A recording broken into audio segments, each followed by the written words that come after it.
Here are 3 wireless systems in 3 price categories. I bet you ask yourself, what should you buy? Is Rode Wireless 2 Go the ultimate wireless system? Why does the Sennheiser AVX cost so much? And what about those Chinese wireless systems like the VMU48? And what about lavalier microphones? Why does one cost 70 euros, the others 200 and some others 400 to 500 euros? We're also gonna say something about field recorders, basically everything you need to know about the best wireless microphones for your video production. Let's get started with pairing the microphones.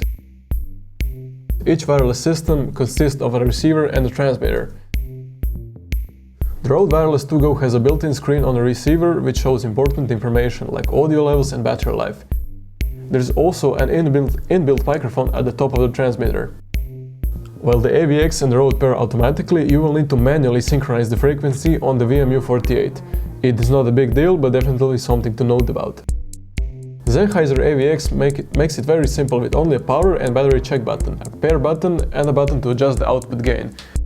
It is by far the easiest system to set up and use, just plug it in, turn it on and pair. The connection is very reliable and it is the only system which uses an XLR connector, making it the most suitable for professional and broadcast use. We recommend these harmonic adapters mostly for use with DSLR and mirrorless cameras.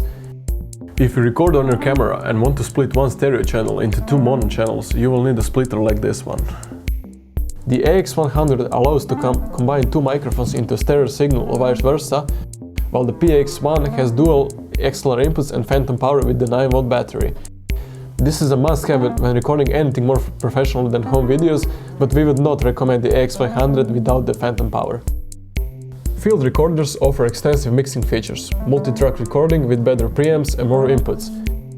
Best buy recorders would be the ones from Zoom, like the H1N, F1 and F6, which offers 32-bit fault recording.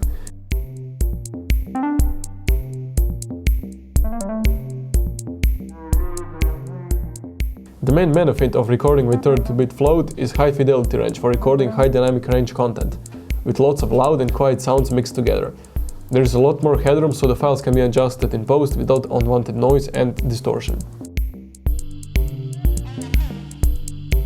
Mixers are mainly used for streaming and broadcast applications. They allow simultaneous recording and mixing of multiple channels. While you can do pretty much the same thing with a field recorder, a standalone mixer is much more flexible with adjusting the levels and effects and offers more channel and input-output options.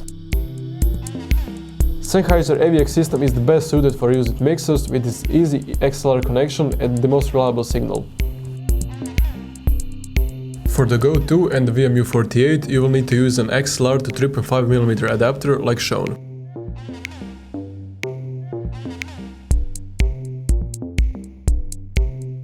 Speaking of lavalier microphones, they can be very expensive, but it is important to buy a good one. I would never choose the cheapest one, it is just not worth it, especially for high grade production. In our opinion, the Sennheiser ME2 is absolutely the best buy microphone, but if money is not an issue, the Sennheiser MKE2 is the best choice. Because audio gear is so expensive, it is important to take care of it by properly wrapping the cables. Keep in mind that none of these systems come with a carrying case except the VMU48. To make sure your audio sounds good, you need a good pair of headphones for monitoring and editing. A budget choice would be the Audio-Technica ATH M20X or the M50X. But for anything more professional, we would recommend the Sennheiser HD280 because of its balanced sound profile. The cheap VMU48 has an internal non-replaceable battery, like the Go 2. It lasts only about 4 hours, which is not much, but it can be recharged over the USB Type-C connector, like the Rode Go 2. This is an audio test of an McoPlus VMU48 with its integrated lavalier microphone. I'm now talking into the VMU48 from around 30 meters from the camera. This is an audio test of the McoPlus VMU48 around 40 meters behind the building.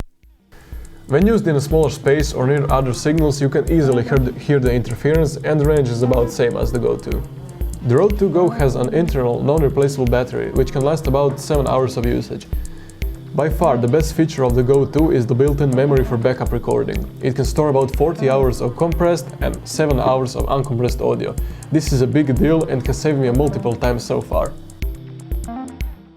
This is an audio test of an internal microphone on the Rode Wireless Go 2 system. This is an internal microphone on the Rode Wireless Go 2 system about 30 meters from the camera. This is an audio test of an internal microphone on the Rode. It is a very good system with some minor problems with RF interference near Wi-Fi and other signals. The Sennheiser AVX system uses rechargeable lithium-ion batteries. While the transmitter can last up to 15 hours of usage, the small battery on the receiver is limiting the usage at around 4 hours. The connection is very reliable and it is the only system which uses an XLR connector. This is a test of a Sennheiser AVX system with the Sennheiser ME2 lavalier microphone connected. This is a Sennheiser AVX system around 30 meters from the camera. Okay, this is a test of a Sennheiser AVX around 100 meters from the camera and we are behind the building. So how does it sound? This is a Chinese lavalier microphone that came with a pack of a VMU48 wireless microphone kit. How does it sound next to the Rode? This is the inbuilt microphone on the Rode Wireless Go 2 microphone system. How does it sound next to the Rode? This is a Sennheiser ME2 lavalier microphone on the Rode Wireless Go 2 next to the Rode. This is a Sennheiser MkE2 lavalier microphone next to the Rode. This is the most expensive microphone in this test. This is an included lavalier microphone with the Zoom F1 field recorder next to the Rode.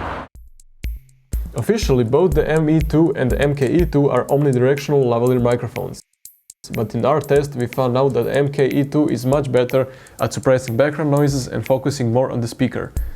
Both the ME2 and the MkE2 have relatively flat frequency response range, but the MkE2 does the best job at suppressing the wind noise while sounding a fair bit clearer than the ME2. The cheap VMU48 does not sound bad at all, but it is a bit muffled. The inbuilt microphone on the Go 2 is fine, but has a bit too much emphasis on the top end. The lavalier microphone that comes with the Zoom F1 is just not good. The sound is muffled, there's a lot of background noise, and we just don't recommend it. To sum it all up, for a simple one-man job or YouTube videos, the Chinese VMU48 will do just fine. If you step up to the Rode Go 2, you will appreciate the backup functions, better battery life and some quality of life improvements. For anything more serious, go with the Sennheiser AVX system with the quality lavalier microphone and a good pair of headphones.